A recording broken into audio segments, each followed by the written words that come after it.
നല്ല നാടൻ തേങ്ങാക്കൊപ്ര വേണോ? എന്നാൽ അത് കിട്ടുന്ന ഒരു കമ്പനിയിലാണ് ഞാനിപ്പോൾ നിൽക്കുന്നത്. ഇതാണ് ദ കോക്കനട്ട് പ്ലാനറ്റ്.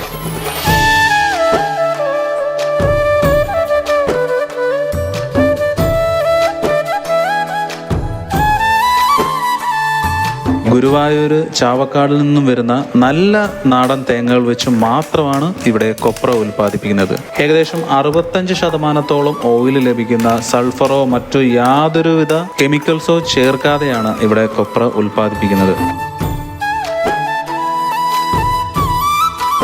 ഇവിടെ ഏകദേശം 10 ടണ്ണിന്റെ ഡ്രയറാണ് ഇവര് കൊപ്ര ഉൽപ്പാദിപ്പിക്കാനായിട്ട് യൂസ് ചെയ്യുന്നത്. അതുകൊണ്ട് തന്നെ നല്ല ക്വാളിറ്റിയിലും നിങ്ങൾക്ക് കൊപ്ര ഇവിടുന്ന് മേടിക്കാവുന്നതാണ്. ദ കോക്കനട്ട് പ്ലാനറ്റിന്റെ കറക്റ്റ് ലൊക്കേഷൻ വരുന്നത് സൗത്ത് കാളിയഞ്ചന്ത, പാവുമ്പ, കൊല്ലം. ഈ താഴെ കാണുന്ന നമ്പറിൽ കോൺടാക്ട് ചെയ്ത് കൊപ്ര ഓർഡർ ചെയ്യാവുന്നതാണ്. ആവശ്യക്കാരിലേക്ക് ഈ വീഡിയോ ഷെയർ ചെയ്യാൻ മറക്കല്ലേ.